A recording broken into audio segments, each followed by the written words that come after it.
We would like to acknowledge the Yuggera people and the Turrbal people as the traditional custodians of Meanjin, the lands on which we record this podcast today. We pay our respects to elders past, present and emerging. Always was, always will be, Aboriginal land.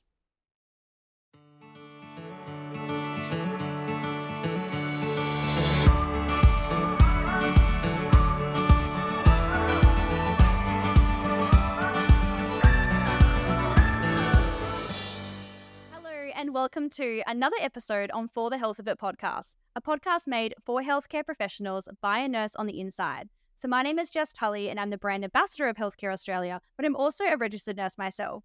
Now this is a really hilarious interview. I interviewed Rowan, who is one of our HCA nurses, and he's all the way from the UK. So the purpose of this interview is for you to understand the difference of those medical terminology differences. I mean, us Aussies are a little bit unique with what we say. And now that I've kind of reflected back on this episode, we do say some pretty hilarious things.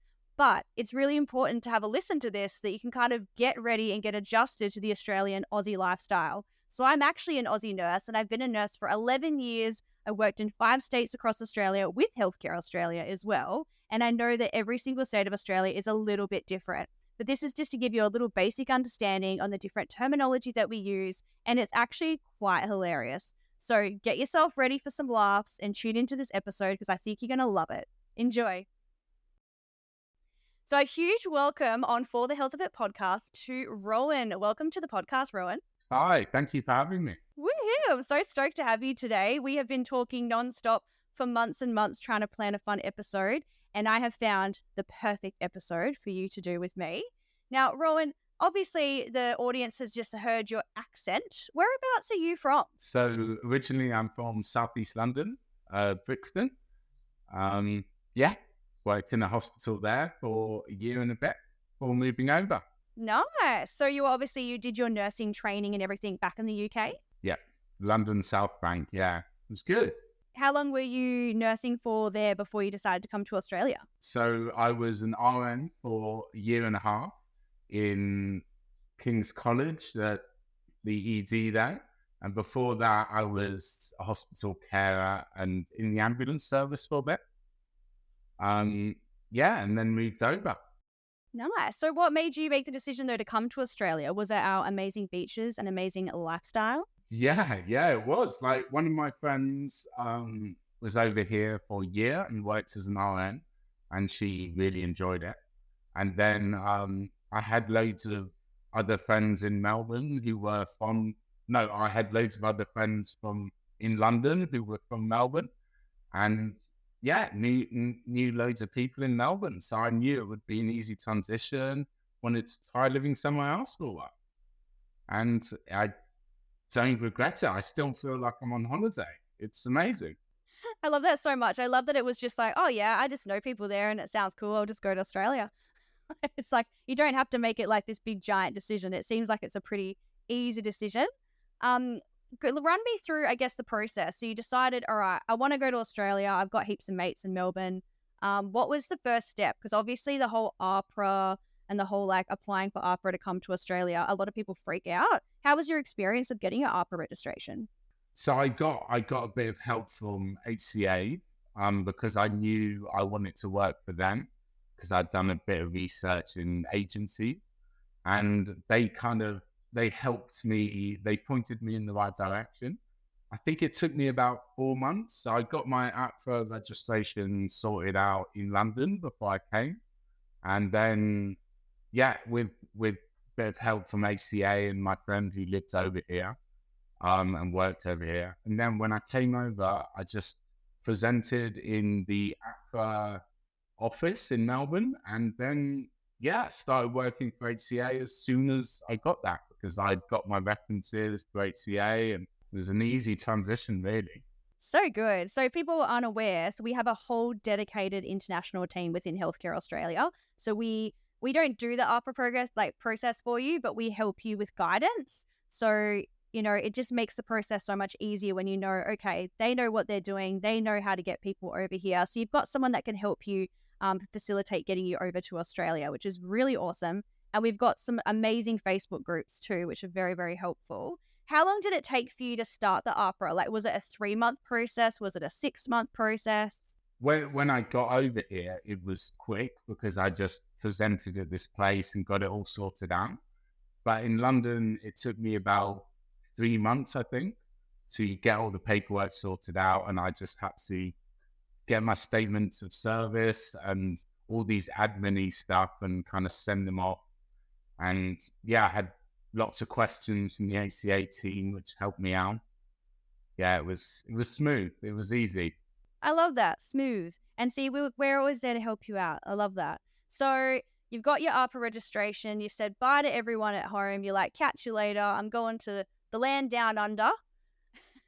How was your experience when you landed in Melbourne? I guess culture shock wise, was it like super different to where you lived, obviously in London, or because Melbourne's kind of like, a city?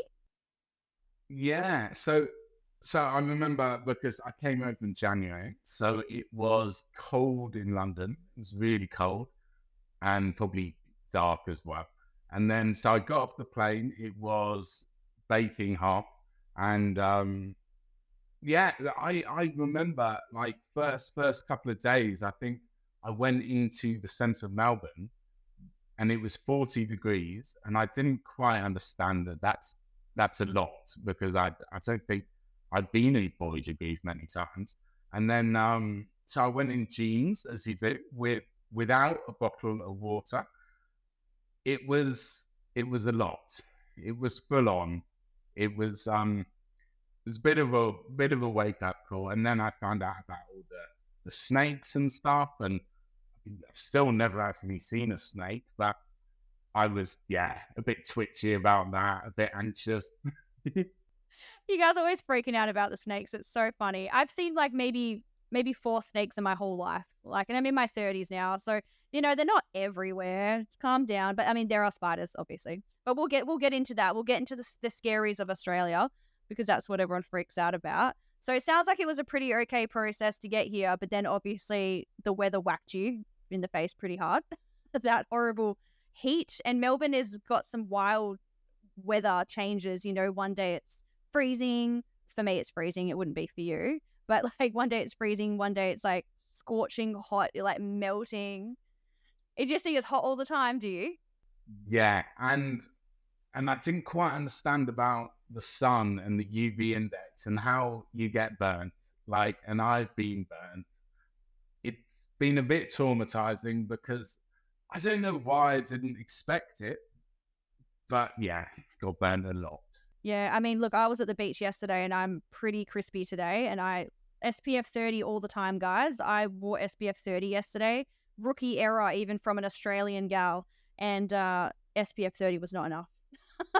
and I'm not going to show you on the camera, but my body is very, very lobster right now. So bring your sunscreen, protect yourself from the UV, and maybe come in our winter time. Maybe don't come in January at the peak.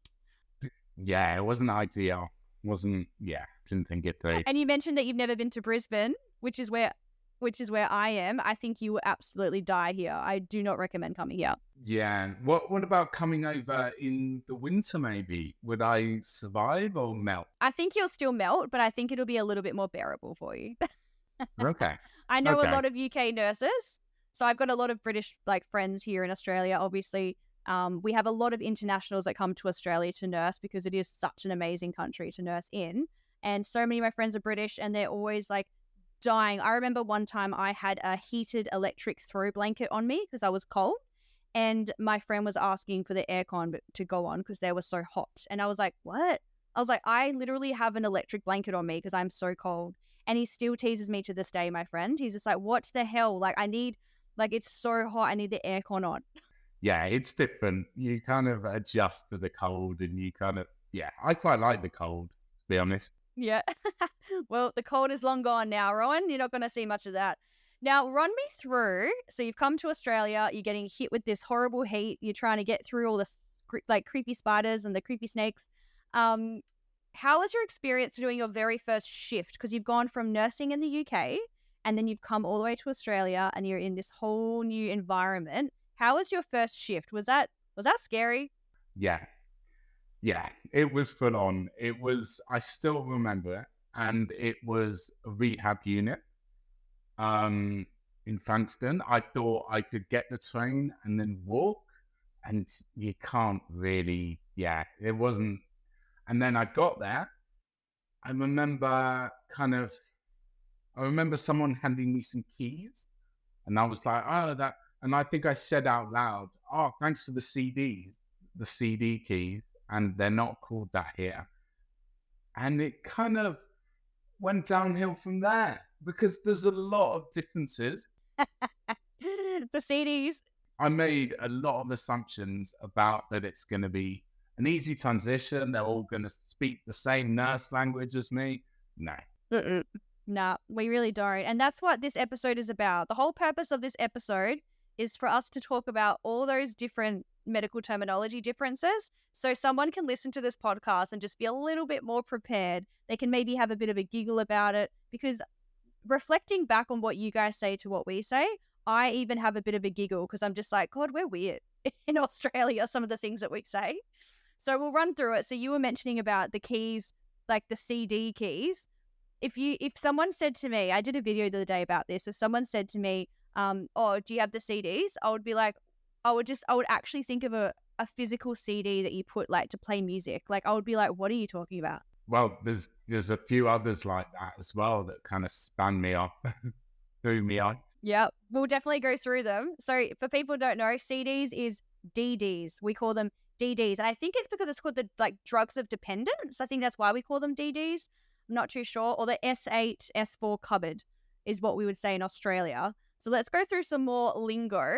Now, what do you guys call a bluey in the UK? Is it an inco sheet? Yeah, incontinence sheet. Yeah, inco sheet. Inco sheet. That makes sense, because I was like, what is an inco sheet? Incontinence sheet. Wow, you guys are smart. I have a bit of a story about that, actually. So the Kylies are like inco sheets, but washable and a bit more effective. And in this hospital, the Kylie was pink and the Bluey was blue. And I was like, right, that makes sense. They're nicknamed. And so when I was cleaning a patient with another nurse, she handed me some Blueys, and the Blueys weren't exactly kind of enough, so I'm cutting it. So I asked her, should we use a pinky? And then I asked her, can you go get a pinky? And she actually said to me, quite kindly, she said, do you mean a Kylie? And I was like, yeah, let's go with that. Yeah, why not? Why not? But yeah, I'm glad not many people heard, because it wasn't my finest moment. So you thought because you guys call them incontinence sheets, inco sheet, and you thought because we call those blueies that you thought the pink ones were called pinkies? Yeah. Yeah. Sorry, I can just. Oh my goodness, that is so funny. But I totally get it. So we call it a bluey because obviously it's blue, and I don't know, us Australians just like to be like, oh, grab me the bluey. But yeah, the pink ones that are the washable incontinence sheets, we usually call as a Kylie.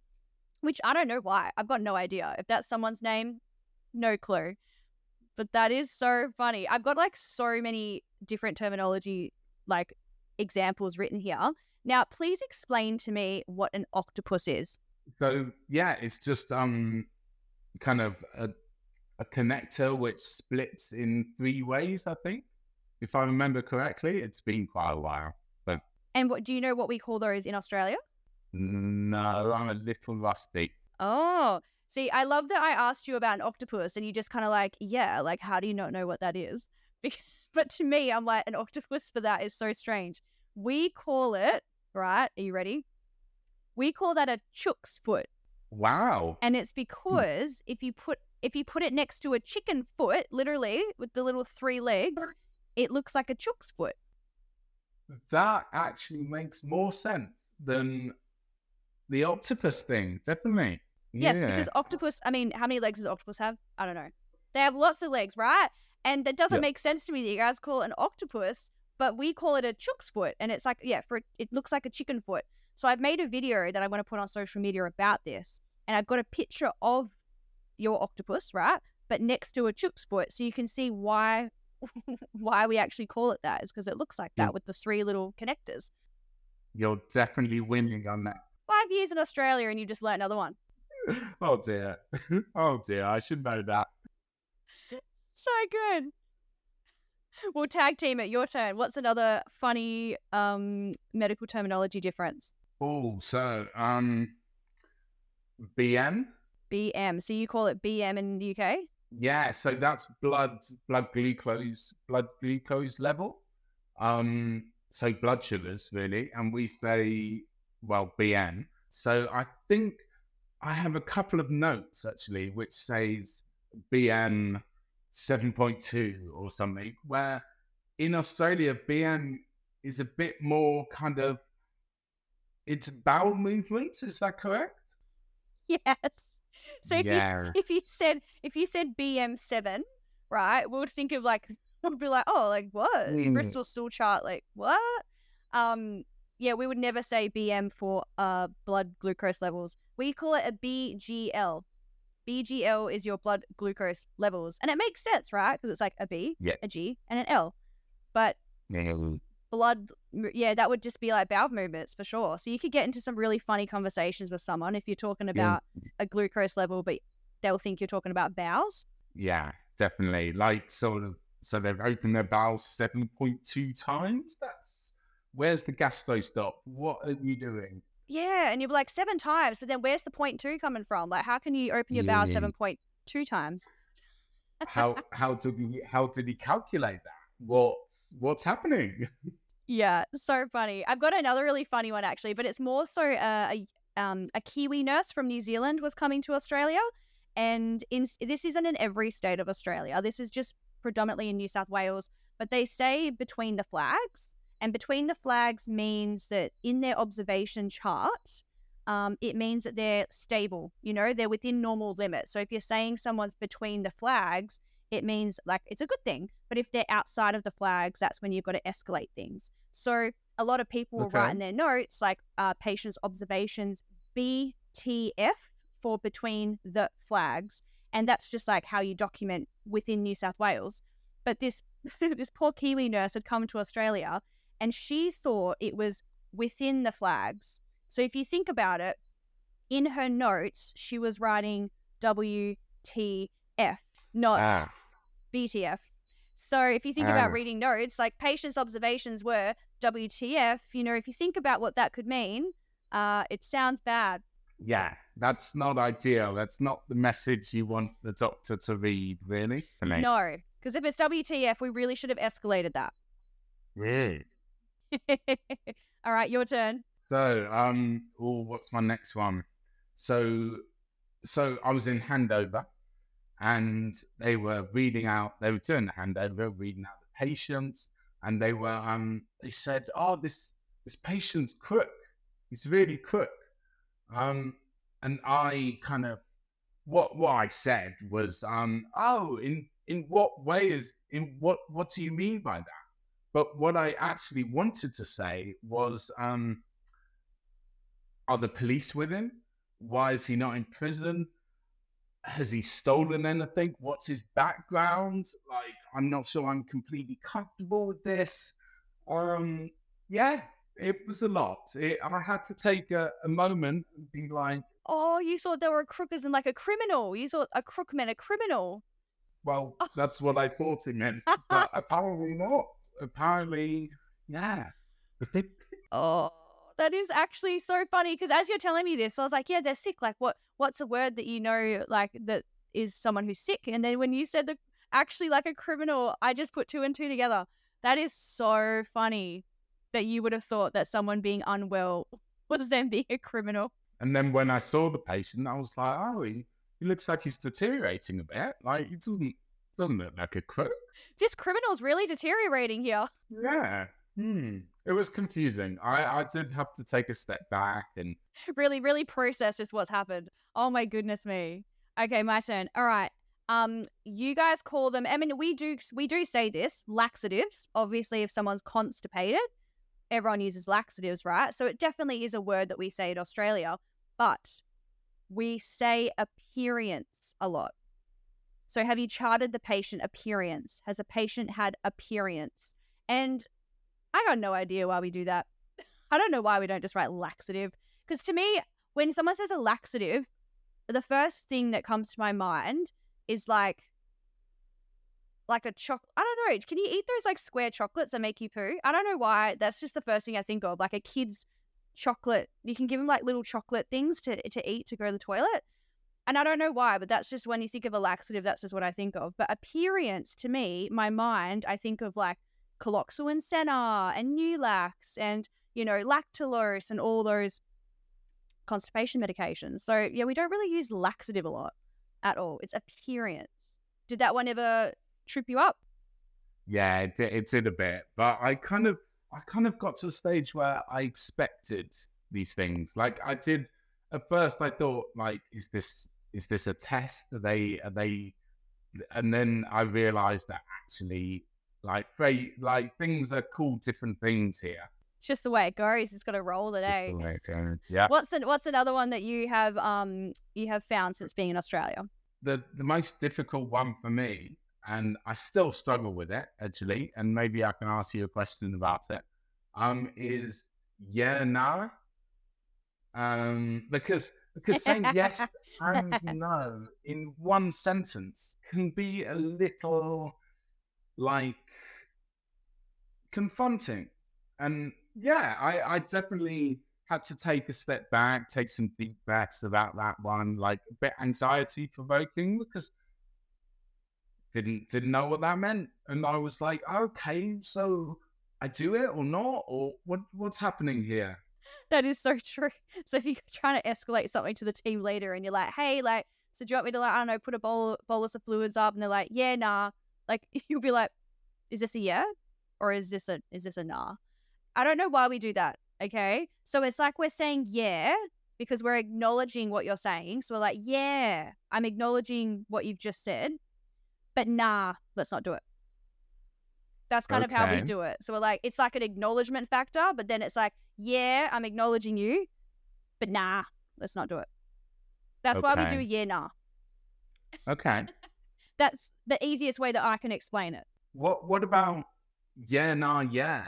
Is that a thing, or is nah, yeah, nah? Nah, yeah, nah. I mean, same thing. I guess you'd be like processing what's happening. I reckon the best advice is whatever the last thing they've said, that's what you go with. So if they say yeah, nah, yeah, it's yeah. If they go nah, yeah, it's a yeah. If it's yeah, nah, it's a no. So whatever the last part is, go with that. Okay. So I wish I knew that, like, before I came over, because that was a lot. That was really, I was like, what do I do? Like, can I do this? Can I be here? Am I qualified? I did, yeah. I don't know. It was a lot. Because I don't know do I do yeah, nah, yeah? What is it? Is it yes or a no? Just tell me. What do I do with the information? Do I give it back to them? Like, do I send it back? Yeah, that is so funny now that I think about it. But yeah, okay. The last thing, just go with the last one, okay? If it ends in a nah, it's a nah. If it ends in a yeah, it's a yeah. And that's from an Aussie person, okay? Okay, I might write it down. Yeah, write that down. All right, yeah, you better be note-taking during this. I think everyone that will be listening is doing some note-taking. I've got another one. Okay, this is weird. What do you call your cannulas? Is it a gelco? Do I say it right? I don't remember that. I don't remember calling it gelco. Someone sent me a gelco, and I was like, "What is a gelco?" Yeah, I don't remember that. What do you call an intravenous cannula when you're putting in a drip? An IVI, I think. Yeah, IVI in England. Oh, IVI. What does the I stand for? Intravenous insertion? What is it? What's the I stand for? I don't remember. Well, okay, it's IVC here for the people listening. Intravenous cannula. IVC. So you can say I put the patient's IV in that arm, it's fine, but you can also write IVC. So IV or IVC. IVI, hell no. No one would know what an IVI is. Yeah, I remember looking back on my notes quite recently, and Yeah, IVI was, I don't even know what it stood for. I'll Google it post episode because I'm curious. Another one as well is you guys call it ITU and we call it ICU. So what do you guys call what does ITU stand for again? Intensive care unit. Oh, so that's what ITU stands for, intensive care unit. Okay, well, we call it ICU for like intensive and then care and then unit. But I was so confused when I saw ITU. I was like, what is that?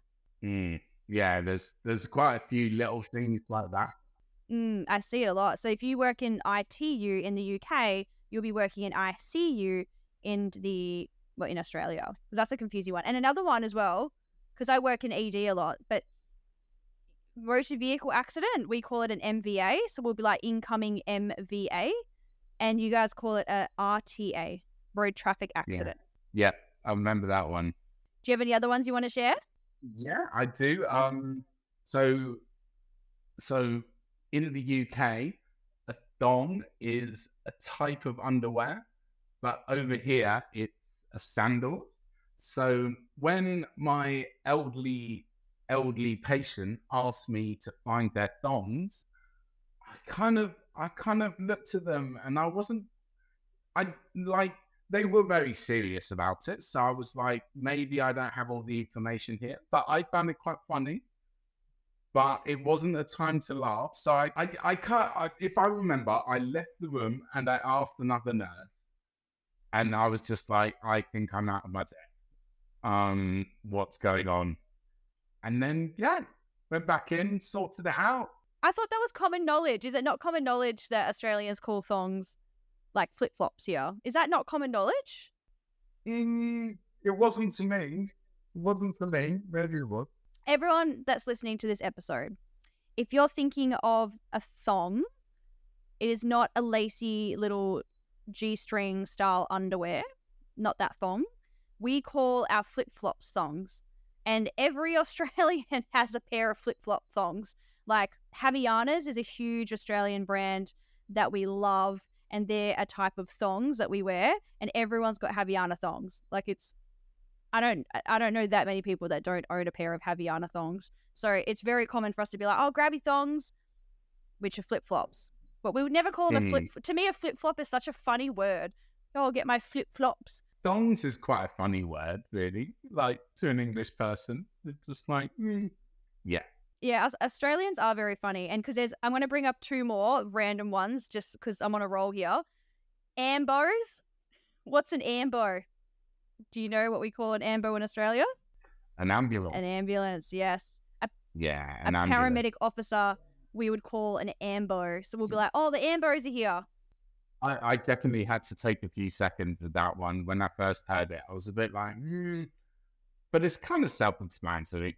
You kind of get there eventually. Yeah, that's an easy one. And then what do we call the COVID-19 virus here in Australia? COVID. No, there's a nickname that we call COVID. What do we call COVID? C-19. we call it Rona. I have. We say that, Rona. yeah. We joke it and say Rona. Yeah, have you heard it? So instead of saying, oh, that patient is positive for COVID-19, we say that patient's got Rona. Yeah. I've heard that. That threw me off a bit. It's all coming back to you now. I'm like, I must have blocked it out because I had a moment of confusion there. So yeah, that's a funny one. And it's the big joke that Australians shorten words, and we absolutely do. Like service station, we call it a servo. Like we love to shorten words. And the Rona one cracks me up because I just realized there's a lot of British and Canadian and American nurses that I meet, and they just laugh so hard when I say Rona. And I was like, we all say Rona here. Yeah, it's a lot. It's different. It's definitely different. Yeah. Do you have any other ones that you want to share? So I remember asking my patient, what do they do for a living? And because I was just curious. And they went, I'm a tradie. And I was like, so I'm one of these people that just says things really quickly sometimes. And I'm like, oh, what do you trade in? Like, how are you a tradie? And I just didn't quite get the whole kind of, it's an umbrella term for a lot of things. It is. Oh my goodness. I wouldn't have even thought that. Okay. So everyone listening, a tradie, there's a lot of tradies here in Australia. And it is, as you said, there's an umbrella for a lot of things for a tradie, and it means a tradesperson, sorry. So they could be a bricklayer, it could be so many things, but it's like usually a physical labor style job, usually to do with building or like moving equipment or things like that. So that is what a tradie is. That's actually hilarious now that I think about it. You would have been so confused. Yeah, the first couple of months was a confusing time. Oh, that is hilarious. Another one I've got written on my little list here is that, and I don't think you would deal with it because you're a male nurse, but a lot of nurses call each other sisters here in Australia. So, for example, if I get to the ward and I need help with something, I'll be like, "Oh, sister, could you please help me with something?" Where I know in the UK, the reference of sister means that it's like the team leader, like the nurse in charge. But we don't use that kind of, we call them a TL or a team leader. If someone's in charge, we'll be like, "Oh, where's the TL?" Like that's the team leader, right? Or the nurse in charge. So I remember, and this is a story of one of my really close friends. It was her third week in Australia. She was working with me and she was panicking because I didn't know her name. So if I don't know a nurse's name, the best part about this kind of culture that we do with the sister thing is you go like, "Oh, hey sister, could you mind getting a DD out with me? Like get a drug out." And for a British person to come to Australia and get called sister to their face and then asked to get a DD out of the cupboard, they're like, this person thinks I'm in charge. I don't know what a DD is. This is frightening. And they freak out. And I had to explain to her, I was like, we call everyone sister. If we don't know someone's name, it's just really easy to be like that, especially as an agency worker. You can use it to your advantage because you don't know anyone's name, right? So you can just call everyone sister. And then I had to explain the whole CD versus DD key thing to her. But a lot of people get so scared about that, about that whole sister comment. And they're like, it's okay. We just call everyone sister. Yeah, I get that. So yeah, in the UK, we call like the ANUM sister or a charge nurse. And yeah, we stick to our certain roles and it's more, stick to that. It's a lot of responsibility, the sister title. But it's not here. Everyone's sister here. It's fine. Totally fine. The other one I got as well is what do you guys call it a porter in the UK?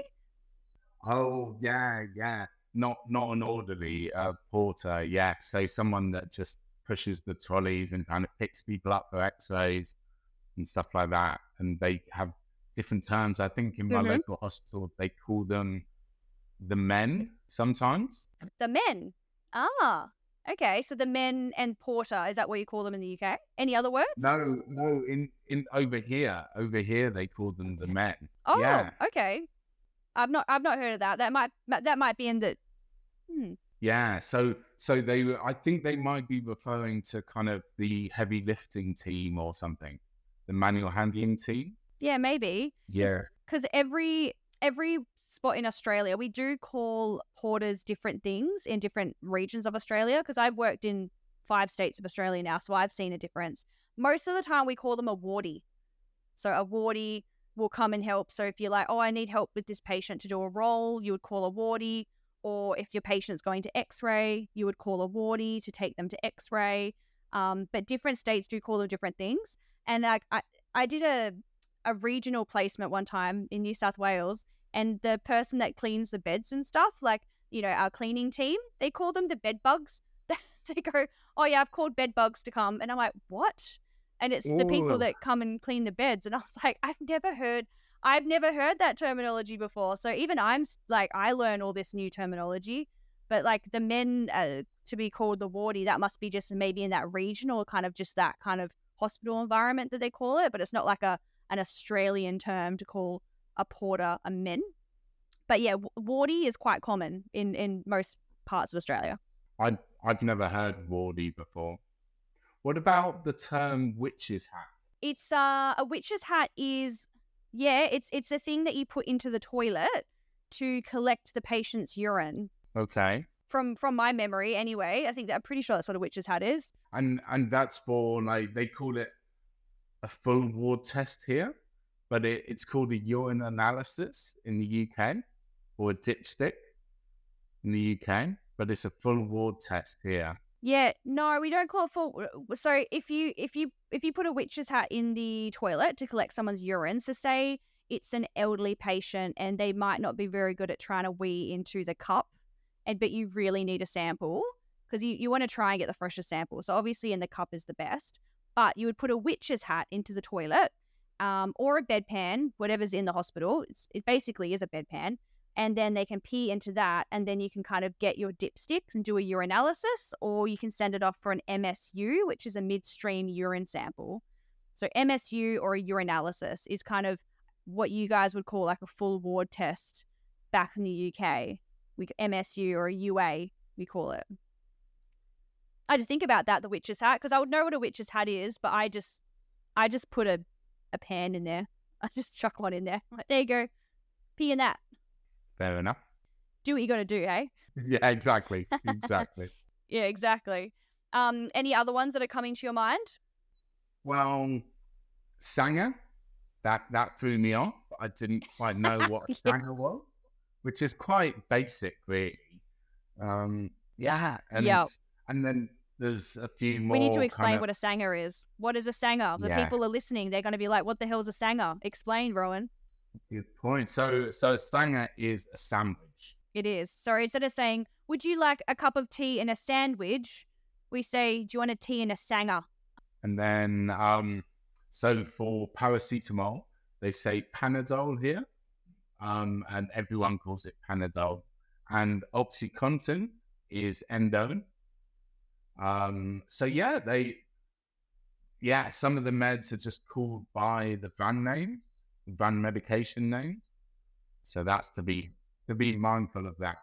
Yeah, it's bad practice in Australia because Panadol is an Australian Panadol, like paracetamol brand, which is like very well known, but then the drug order should say paracetamol 1 gram PO, which is an oral, but we sometimes see doctors write just Panadol, which, isn't meant to be like that. It depends how strict the policy of the hospital is. But yeah, you're right. We do say Panadol a lot. And the other one you mentioned was that oxycodone is Endone. Yeah. And it's just like the generic names of the medications are, that everyone calls them the brand names. And I remember when I first came over, I made like quite a long chart of all the generic names, and then next to it, all the brand names. And I think for metformin, there is 5 different brand names, and for I nearly said Panadol there. For paracetamol, there is like 4 brand names. I know, it does. If you think about it, the poor patients would be getting confused too. Yeah, the patients get confused about this stuff too, because they get given their blood pressure medication, for example, and we'll call it something else, but it will say a different name on it. And they're just like, I don't know, like, I'm just going to take it. The doctor gave it to me. Yeah, we're pretty bad like that. So just, the Panadol thing, I know, throws a lot of British people out. They're like, what? Yeah. So I've spent a bit of time kind of asking other nurses, what's this medication? And or Googling it and seeming a bit incompetent and not really looking good. So it's just something to be mindful of. Well, I think this episode is going to help a lot of people, don't you think, Ron? Yeah, definitely.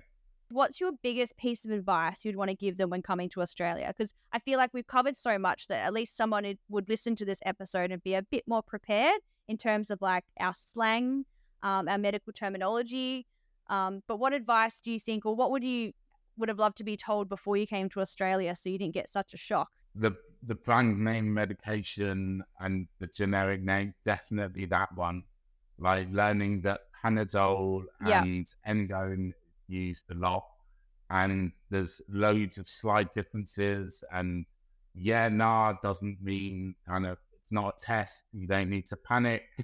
It's it does mean something. It's just you've got to get your head around it, and there's just different ways, and just asking questions. And I remember my first shift, I was extremely lucky. It was via HCA actually, and the team were just like on the floor on this rehab ward. They knew I I thought the DB keys were CDs. So like they gave me a lot of support. It was great. Just take your time, be kind to yourself, and ask questions.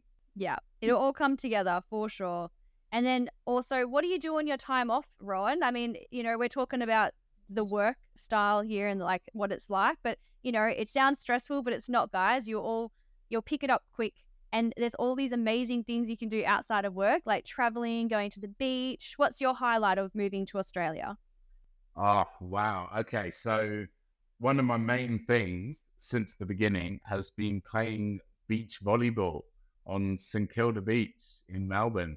Yeah. Every Thursday. It's so much fun. I've made so many buddies there. Like people are always there's loads of travelers, loads of backpackers, loads of other kind of English people. Like I've made some really great friends there. And now I moved to Geelong. I live 10 minutes away from it's a decent beach, but well, I come from London, so I think any beach is pretty amazing. And I've joined the CFA up here, so the Volunteer Fire Service. There's everyone's so sporty. Like the nature's amazing. Lots of nature walks. Like I go to the Grampians a lot. Go to hikes. Yeah, you earn more money as a nurse here, and the hours you don't have to slave away 12-hour shifts if you don't want to. It's definitely a no-brainer. I still feel like I'm on holiday. Like it's great. It's brilliant. I love that. And obviously the workload when you are working in terms of NHS compared to Australian hospitals, it's really different, hey? Yeah. So I would have like twice the patient load in the UK. And there's like the allied healthcare here, like so much. They have time basically. They have time to see a patient. Like I don't have to kind of overstep and be the social worker a bit. Like there's proper. It's better quality healthcare in my opinion. Far better. Like there's a bit of I used to feel quite unsafe sometimes at work, especially in the emergency department in King's College and stuff like that. And feel a lot safer here. There's a lot more staffing. There's more money. It's a no-brainer. I'm always trying to persuade my friends to move over. Well, I think after listening to this podcast, I think people are going to be online Googling like, okay, I want to come to Australia right now. And on that topic, if you do want to come to Australia, jump on our website, healthcareaustralia.com.au, click on it. We've got a whole international division that can help you with the process, help you with the ARPA registration, help you with the whole move over here. And you can message me anytime. I've got a Jess Tully Facebook page. I'm very accessible on the Instagram and Facebook of Healthcare Australia as well. So message anytime. But Rowan, thank you so much. This has been such an epic interview. And trust me, we're going to go off this episode and think of a bazillion other medical terminology differences. We literally covered like maybe 10% of the differences. There are so many more. But I mean, hey, we could even do a part 2. We'll see how we go, hey? Yeah, that would be great. Let's do it. Sounds so fun. Well, you enjoy the rest of your day. Thank you for coming on For the Health of It podcast. You absolute legend. Now you know what yeah, nah means. I hope I taught you something useful today. And make sure to give us a 5-star review, everyone. And we'll talk to you soon. Bye.